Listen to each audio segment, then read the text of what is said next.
अस्सलामुअलैकुम dear student, आज की इस लेक्चर में हम डिस्कस करेंगे class 10th mathematics chapter number 1 quadratic equation. तो इस लेक्चर में हम क्लास 10th की मैथ का बाकायदा आगाज़ करने जा रहे हैं। तो सबसे पहले हम चैप्टर नंबर 1 का इंट्रोडक्शन करेंगे, उसके बाद स्टेप बाय स्टेप एक्सरसाइज करेंगे। इंशाल्लाह हम ऑल एक्सरसाइज सॉल्व करेंगे, लेकिन सबसे पहले डियर स्टूडेंट जो चैप्टर नंबर 1 है उसका नाम है क्वाड्रेटिक इक्वेशन। क्वाड्रेटिक इक्वेशन सबसे पहले हम जानेंगे कि what is quadratic equation. An equation which contain the value of unknown variable. An equation which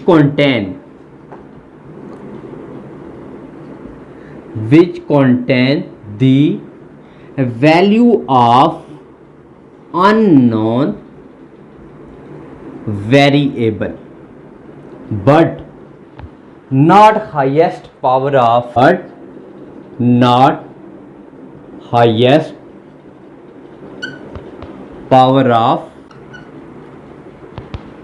an equation which contain the value of unknown variable but not highest power of 2। कि dear student quadratic equation ऐसी equation होती है कि an equation which contain the value of unknown variable but not highest power of 2। कि इस equation में जो value होंगी तो वो उसमें जो पावर होगी मैक्सिमम पावर होगी वो स्केयर होगी, 2 होगी। अगर क्यूब होगी तो डियर स्टूडेंट तो फिर वो क्वाड्रेटिक इक्वेशन नहीं होगी। अगर डियर स्टूडेंट वहाँ पे अगर पावर 1 आ जाएगी, this is called a linear equation. अब डियर स्टूडेंट ये इक्वेशन थी कि एन इक्वेशन। सबसे पहले हम देखते हैं कि व्हाट इज इक्वेशन। तो डियर स्टूडेंट जो इक्वेशन होती है तो ये जस्ट रिप्रेजेंट करती है इक्वल का साइन।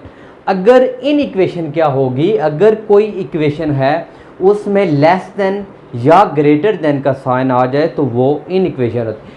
सिंपली अगर इक्वेशन नहीं होगी तो वो इन इक्वेशन होगी। अच्छा, value of the unknown variable but not highest power of 2, यानी उसकी जो नॉट हाईएस्ट पावर होगी। अब ये स्टूडेंट इसको हम देखते हैं कि इसकी जो standard form of this quadratic equation, ये जो स्टैंडर्ड होती है ये आपने अच्छी तरह समझना है।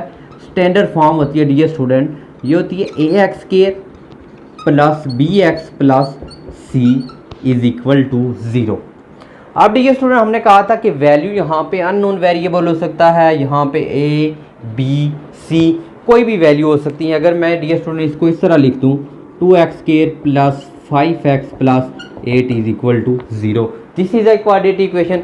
बिकॉज यहाँ पे जो स्क्वायर है तो ये मैक्सिमम जो इसकी पावर है वो पावर 2 है। यहाँ पे स्टैंडर्ड फॉर्म होती है dear student A x square plus B X plus C is equal to 0। और यहाँ पे डियर स्टूडेंट जो इसकी मोस्टली कंडीशन होती है वो होती है कि यहाँ पे ए नॉट इज इक्वल टू 0। ये मेन पॉइंट है इस इक्वेशन के अंदर कि यहाँ पे जो standard form of this quadratic equation है तो यहाँ पे value of a not is equal to 0, ये जो वैल्यू है डियर स्टूडेंट 2, ये नॉट इज इक्वल टू 0। अगर ये 2 यानी ये जो वैल्यू है x की स्क्वायर, अगर ये वैल्यू 0 हो जाती है तो फिर x की जो स्क्वायर है वो वैल्यू 0 हो जाएगी। This is not a quadratic equation. अब डियर स्टूडेंट यहाँ पे देखें, अगर यहाँ पे मैं a0 पुट कर देता हूँ, a0 पुट करेंगे तो bx plus C is equal to 0, this is a linear equation.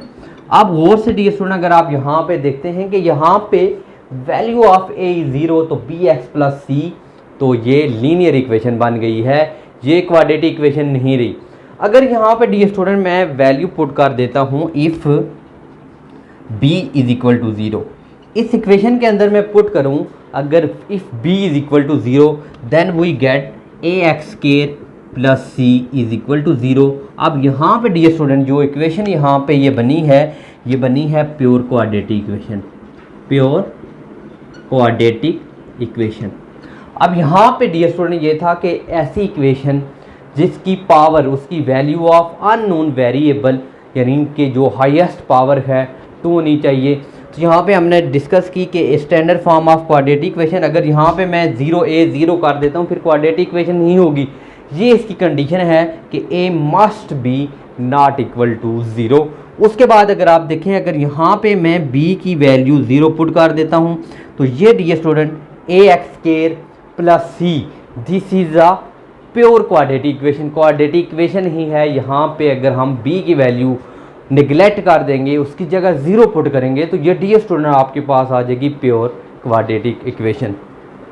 अब डियर स्टूडेंट हम देखते हैं कि हाउ मेनी मेथड आपने डिस्कस करना है, कि ये समझना है कि हम SLO बेस के ऊपर तकरीबन इसके जितने लेक्चर होंगे हम अननोन वैल्यू भी आपको देंगे। लेकिन उससे पहले अगर आप इस चैनल पे न्यू हैं तो चैनल को ज़रूर सब्सक्राइब करें, अपने फ्रेंड के साथ शेयर कीजिएगा।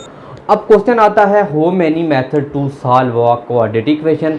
तो dear student there are 3 method to solve a quadratic equation. अब dear student how many method to solve a quadratic equation, dear student there are 3 method to solve a quadratic equation.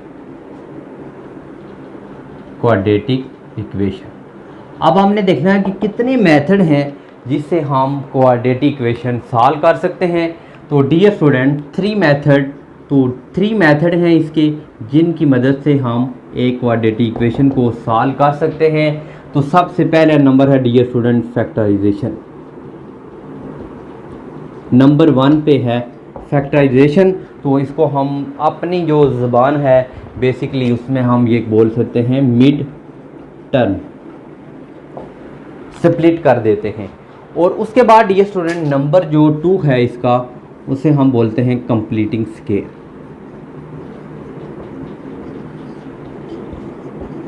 Completing square. Number 3 पे dear student है quadratic formula.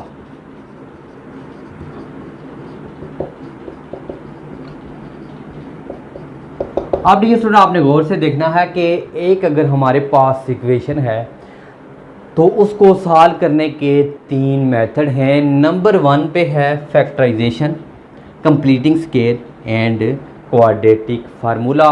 तो ये 3 method हैं। हम जो question दिया हुआ है डियर स्टूडेंट, इसको हम किसी भी मेथड से सॉल्व करें तो डियर स्टूडेंट इसका आंसर सेम आता है।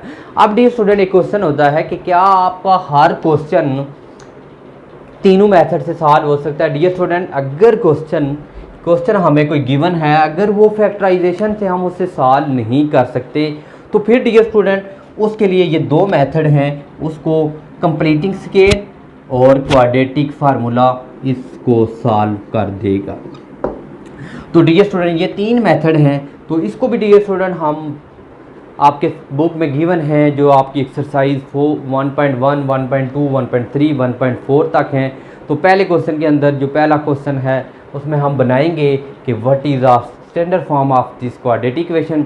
उसके बाद फैक्टराइजेशन है, फिर कंप्लीटिंग स्केयर मेथड है और फिर क्वाड्रेटिक फार्मूला है। तो इसको हम इंशाल्लाह एक्सरसाइज में डिटेल के साथ डिस्कस करेंगे। तो अब डियर स्टूडेंट आप जो बेसिकली क्वाड्रेटिक इक्वेशन होता है तो इसका जो ग्राफ होता है वो डियर स्टूडेंट इस लाइन में पैराबोलिक ग्राफ होता है। ये हमेशा आपने याद करना है कि जो क्वाड्रेटिक इक्वेशन का ग्राफ होता है वो पैराबोलिक टाइप का होता है, यानी पैराबोलिक